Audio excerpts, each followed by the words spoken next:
Through the gracious cooperation of his daughter Wally, we were able to move our NBC microphones into the Toscanini home at number 20 Via Durini in Milan. And as our interview begins, we just stepped into a beautifully appointed room filled with mementos of Maestro's career, a room which was, as I had assumed, his study. Yes, this was my father's study. It's full of memories, as you see. Nothing has been changed since he left. And I must tell you, I'm so happy when I'm here because I see him everywhere, in every corner. I see him at the piano. Yeah. I see him at the desk, writing there, you know. Why don't we start? I don't know where to start. Maybe you from make the piano. a suggestion. Don't you think the piano? Piano would be a good beginning. Yes, I think from the piano. Is this not a bronze statue of Puccini? That's on top of the... Yes, that's a statue of Puccini done by Trubetskoy. Prince Trubetskoy. Yes. This is a manuscript letter framed Caro Arturo. That's Puccini's letter. I noticed dated 1923. Yes, after a performance of Manon was a greater success in the Scala. Here you have a picture of this is Maestro, and who is this gentleman? His brother-in-law, yes. Enrico Polo. Polo, to whom he was very devoted. Yes. There is Donna Carla, listening while father plays the piano. And little Sonia, you know. Yes, the Sonia Horowitz, daughter of your sister Wanda. Yes. You know, father loved her very, very much. He was devoted to his grandchildren. Yes, he adored. He loved children? He loved children, yes. But I think he loved his music more than everything. You think so? Yes. You think his genius called him so that he... Yes, I'm sure he had only one big love and one big devotion for music. He was accustomed to spend nights here in the studio. I remember him, you know. In this studio right here? Yes. Till 3 o'clock, 4 o'clock, and then he went to bed, and then again at 5 o'clock he was walking here in the house. Mm-hmm. And he was just here in the studio hours, most part of the night. Reading? Reading and playing and looking also to sleep. He didn't like to sleep. Didn't like to sleep? No, he didn't like to thought sleep. It was lost time. It was lost time. We've moved around the piano to the keyboard. What's this big important? This is a facsimile of Falstaff. Of the autographed manuscript of Verdi's Falstaff. Yes. Falstaff, you know, became very popular through the interpretation of father. He put it forward to the people. And even in Salzburg, you know. Salzburg. Yes. And now I see bookcases lining both sides of the room, and this side here is records. Those are father's records. Yes, I put them here. Yeah. Oh, I see. Yes, I put them here. These are recordings up from his. Yes, from father. Hundreds that he made. This is statue of Verdi. Of Verdi, that's a. Here's an actual autograph of Verdi. This is not a facsimile. London, 1855, with a line of the music. Yes. Here's another Verdi with the postmark. A Verdi letter, autographed letter with a postmark. I want to show you something that's very dear to my heart. A death mask of Maestro in bronze. And I see that gentle, resigned countenance. He died on the 16th of January. Yes, he died. Better to light one candle than to curse the darkness, the Christopher Award of 1953 presented to Arturo Toscanini for the radio performance of Missa Solemnis. Outstanding achievement is living proof of the power of the creative arts under God to provide a vast audience with inspiration. The Christopher Award, that's a proud one. Here's D'Annunzio. Here's D'Annunzio, yes. A great fiery figure of Italian letters and politics. And here you have all the music. Here are scores. After scores. Row after row of scores. Brahms' collected works, the authoritative and definitive. Bach. And what is this? Bach. Tremendous folios, 30 or 40 of them of Bach. And then here are a lot of works biographies on, and studies on the composers. Yes. Here's a row of books about Toscanini. The Yes. Toscanini Legend by Spike Hughes, Toscanini and Great Music by Lawrence Gilman. He liked very much the Gilman book. You know? Gilman's book. Yes, my father liked it very much. Here in the corner of the bookcases is a curio cabinet, if you will. And here there are several batons. Yes. One is from the Scala. The other one is from Torino. Arturo Toscanini, Napoli, 1926. And here you have souvenir, you know. These are Toscanini's beloved maestro from the Philharmonic of France. This is charming. This is a hand-illuminated bit of vellum bound into a book to Arturo Toscanini, our beloved maestro. Saddened as we are, the announcement that you must leave us, that you will not return to us in 1937. Signed, Clarence Mackay, Chairman, and Marshall Keel, President of the Philharmonic Symphony Society. Beautifully done. Then there's something So obviously of affectionate. the Czech Philharmonic, from Bayreuth, from Salzburg. And you know what it is, this? A fan. Yes, a Father fan. used to use that Yes. always during rehearsal. Of course, that's one of his fans. Ah, you know. yes, I remember now. His eyeglasses. The eyeglasses, yes. Do you know that the doctor said to Father that he would lose his eyes in 907, and it shouldn't read in the evening nor write.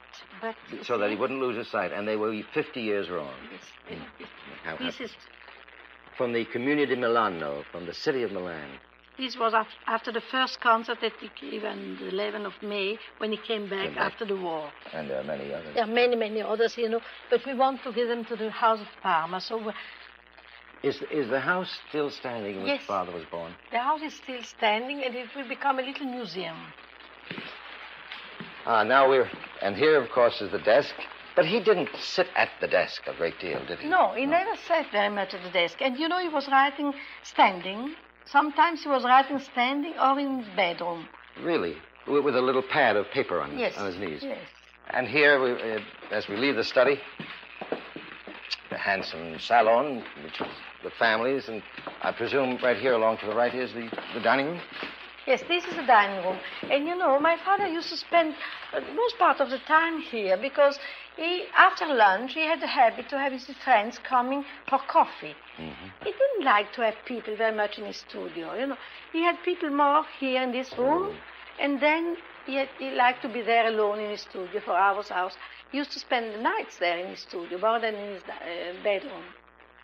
But the dining room was the favorite room where he used to have his friends. You know, just like in the modest Italian family, you know. They sit around the table, the dining table, they spend their afternoon there. And sometimes he started to talk and to tell anecdotes of his life, or talking about music. I remember that a lot of musicians came here, and they were all sitting around this big table, and he forgot the hours were passing by, so that at 6 o'clock, he was still there, sitting in this chair that you see. The round table, there's Maestro's chair, a small walnut chair in the 16th century style, upholstered in blue velvet, simple. Would you like to see also Father's bedroom? Very much, yes. I would be there to show it to you. You can We're walking on the you see. parquet floor of the dining room, past the... We walked into the salon. You didn't speak much about the salon, Wally. No, you know, my mother used to live here more than him. Mm-hmm. And it looks too rich. Then both they did like very much this room, you know. It was done when they were in the States, and when they came back, they had a disappointment because it was too rich. It didn't appeal to their life, you know. So of course they accepted what the architect did, but they never liked this room. It doesn't keep the memories of my father and mother like the other room, like the studio and the dining room. Now I want to show you the bedroom, where you see his bed. We're going past the French doors, wood panel doors, into another quite large room with an arched separate section and an alcove, a large alcove. Yes, this is the bedroom. You also have violet velvet. And there you see a picture which was very dear to my father. That's a picture of a little boy who died, you know, my little brother who died at 4 years old when they were in South America. And it was painted by Victor Grubici. Grubici, yes. He didn't know my father. He just painted this little portrait, who was called Ombra Cara, because you see it's like a shadow of a little boy. Yes, it's painted with the face in shadow and a glow in the background. So this picture was given to my father by this painter, who was not at the moment his friend, but who became one of his closest friends after. And through him, he started to love painting. And he started a collection of painting that we have here. You saw, a part you saw in the studio, part is in Riverdale. Yes. Oh, yes, mostly landscapes.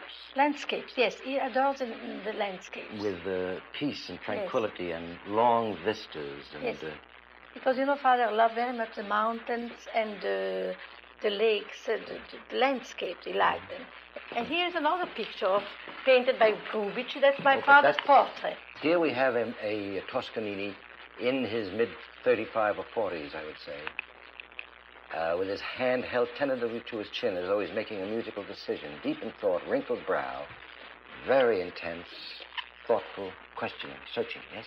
Yes, you see, that's why my father liked very much this painter, this Grubici, because there is something, a deep feeling, you know. You feel more the soul of a person than the color. Yes. And Wally, here is a picture that says, Mia cara Wally, Papa, London, 1950. But have you seen the other one, where he says, to Wally, his young father? Yeah, his young father. Yes. When you were a little bitty girl. No, because he was very proud of this photograph, because he has a little bonnet and he feels that he looks young, you know. He was very proud of this picture. And so he writes, to Wally, his young father. Because he was very, you know, he was coquette too. Coquette, he thought it flattered him.